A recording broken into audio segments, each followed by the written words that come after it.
Used to do those fastest streetcar exhibitions, and guys literally would show up with a pro mod and go, okay, well, it's got taillights, it's legal. So then it was like, well, let's see if you can actually drive them. And it has really turned into a fun category.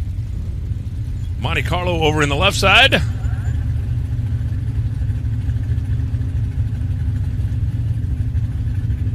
I'm sorry, I'm digging through my paperwork as fast as I can.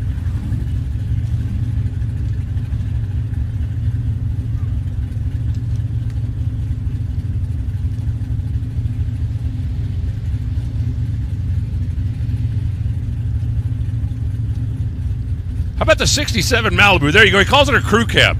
Sure, why not? Small block Chevy with twin turbos. That's Rick Steinke's machine. I love the red wheels as well. They're taking a real close look out there at the racetrack. And that's Mark Sussino over on the left side. The Pontiac Grand Prix, also a small block. This thing's got a Pro Charger on it. He's actually competed 7 of the Dragway competitions, but it started with a guy named David Freiberger, who at the time was the editor of Hot Rod Magazine, and he put together, well, Drag Week. And they literally would do things like, well, you go to Indy, make a run, then drive to Columbus and make a run, then drive to Norwalk and make a run, then drive wherever and make a run and make a loop. One of the biggest ones now is Sick Week that takes place down in Florida in the springtime, and you'll have cars rolling up and down the road that are capable of making 5-second quarter-mile times. As I said, you're allowed to pull a trailer, but you're not allowed to have a support vehicle, and you literally have to drive them checkpoint to checkpoint down the road. And what they've been able to do with the performance of the things is awesome.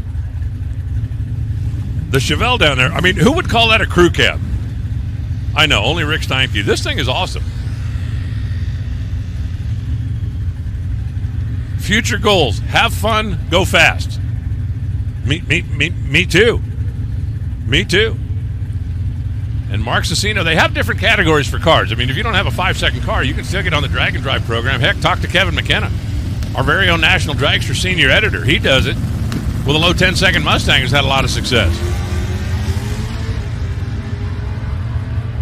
Both of them turned loose. Pretty good side-by-side race down there between Mark and Rick. And down to the finish line, it's going to be an 8.603. 8.603, 162 miles an hour. Rick goes at 10.44, but he was obviously off the throttle. He was going 110 miles an hour at the 8th mile and only 91 at the finish line.